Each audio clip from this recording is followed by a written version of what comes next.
Hey everybody, Chuck Fulkerson here. Welcome to the Daily Market Commentary for Thursday, the 19th of October. Hope everybody had a great trading day as the markets finally gave us a little bit of movements today and something that we could work with.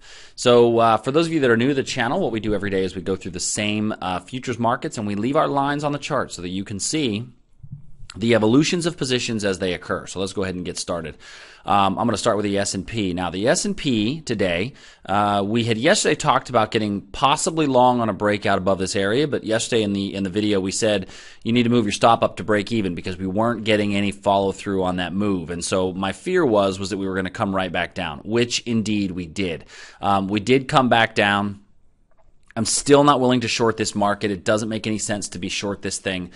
We came back down in the overnight hours. Did not get low enough though for me to be comfortable as a buyer. So on a very small time frame, you might have been able to get in and be a buyer at one of these intraday 5-minute little levels. But I try to stay to hourly charts and above. And for the hourly chart, I was not really given a quality entry. The same thing happened in the Nasdaq. We broke down out of that level. Possibly could have shorted the breakdown out of this area, but I'm not willing to short that all-time high. It's just kind of trying to swim upstream. It's not really worth it, and unfortunately didn't get low enough. So didn't get either one of those opportunities on the day. Now, the crude oil came down hard today, giving us a new opportunity. So the new opportunity that's been created in crude exists because of the strong move down that we had earlier today. So I'm going to wrap some lines around this particular area. In this area, we can consider it a resistance point, a ceiling point, an area where if price does come up into there, we may want to get short to come back down. But remember, if we get short, it's only going to go down as far as the next closest stack of buying, right? We want to stay away from trying to ride that thing out to forever land. Gold almost met our profit objective. So hopefully, yesterday on the session we had talked about if you were not in anything in gold, if you were willing to, if we broke below this number, there was a short that you could take down to about 1277. So maybe you caught a little bit of that breakout move straight down, or were able to catch some of that. I'm going to remove that level because clearly that doesn't mean anything to us any longer. But on the 15-minute chart, that was a nice little breakout short. So hopefully some of you were able to capitalize on that one, take a little bit of profit off the tables on a small time frame move. As far as what's ahead of us going forward, going back out to the hourly chart, we still have the areas that we identified. This level here does still exist. Like I said, I'm going to leave it on, but I am going to change the line to a dashed line, because it's going to be a slightly lower probability entry since it's already been touched once. There's probably some opportunity in here on the smaller time period. If you do want to try, one of these areas right down in here on the smaller time frame, you may be able to get a little bit of a bounce off of one of these two areas if price does come back into this 1280 by 1283 region.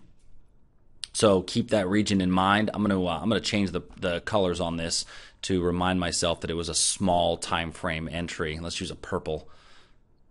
So this is a small time frame entry opportunity. If you're not into the small time frames, you'd probably want to avoid that one. All right, looking at our bond and our three currency markets.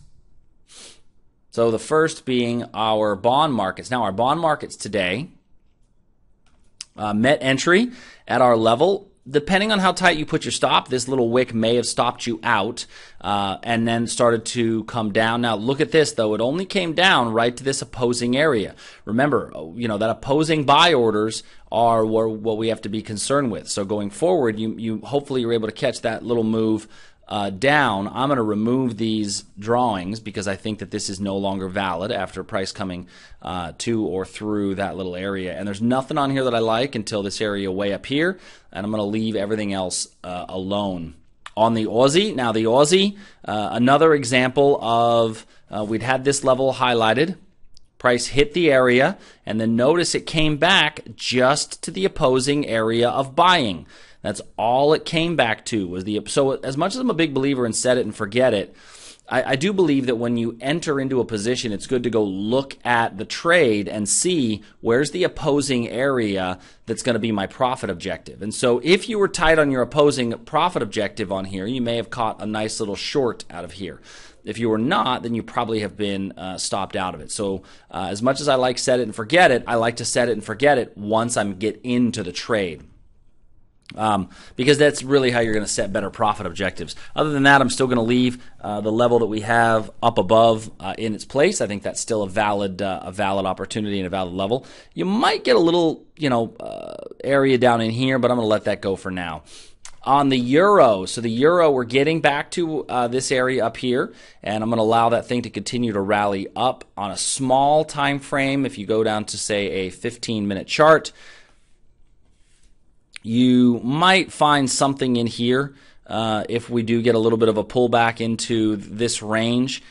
This was a pretty good time of the day. You may even, if you go really small time frame, call it a 5-minute chart, you may even find this little hiccup right here and this little hiccup right here. All of these are, excuse me, it's this one right here. I apologize. This little area in here as a smaller time frame potential. Now that's a really, really, really small time frame area. So let's put that in purple. But if you're a very small time frame trader, this one might be worth a flyer. So I'm going to leave that in there as a small time frame opportunity. Remember, the smaller the time frame, the better the chance you have of getting stopped out. But sometimes aim small, miss small. You maybe could enter here and get a nice run up to that next profit objective. The Canadian dollar, still nothing that I'm going to be willing to trade off of. My high probability levels aren't until way up here.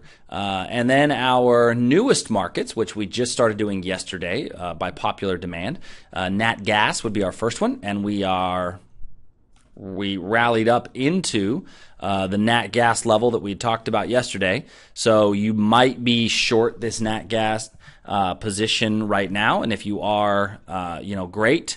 Remember that our opposing level is going to be somewhere down in here. So this nat gas level, we touched it and have started to come down. So we'll see how this one works out. I think if you get to about 286, it's a good idea to move your stop to break even at about the 286 level. So I'm going to put a little line here at the 286 level as a reminder of possibly a place to move your stop to. We'll call it break-even land. All right, the Great British Pound, our level does still exist. Didn't reach it today. No sense in forcing it. Silver, still nothing that I'm in love with, although today we got a really strong move up in silver. Nothing to excite me that I'm totally in love with, so I'm going to leave silver be. Copper today. So depending on how you played this copper position, let me go down to a 15-minute chart, a very small time frame chart. So this copper position, we have the dashed lines because we believe that in a dashed line scenario that you only get long as it comes back out of the entry. So in this one, it depends on your risk tolerance. If you believed in the level and you're still willing to take it even though that level was violated, you could have maybe gotten long somewhere coming out of the level and you're probably still in it. You may have just completely canceled the opportunity once price broke through the level, but you should not have lost money because if you follow the rules that we talked about, you're only getting long once price comes out of here, after the level. You should so you should either still be in the trade or not have gotten in. But that being said, it's no longer a level that we can rely upon, so I'm going to remove that level. And now we're just kind of going nowhere. So going nowhere always scares me because that tells me that there's really not a whole lot of movement occurring, and I'm going to leave that thing be for the time being. So those are our markets for today. If you have any comments or questions, please do me a favor and leave them in the comments down below. Subscribe to the channel so you get this as soon as it comes out. And give me a like, give me a tweet, share it with your friends, and if you have any questions, feel free to reach out to me. Thank you so much, and I hope you guys all have a great, great day. See ya.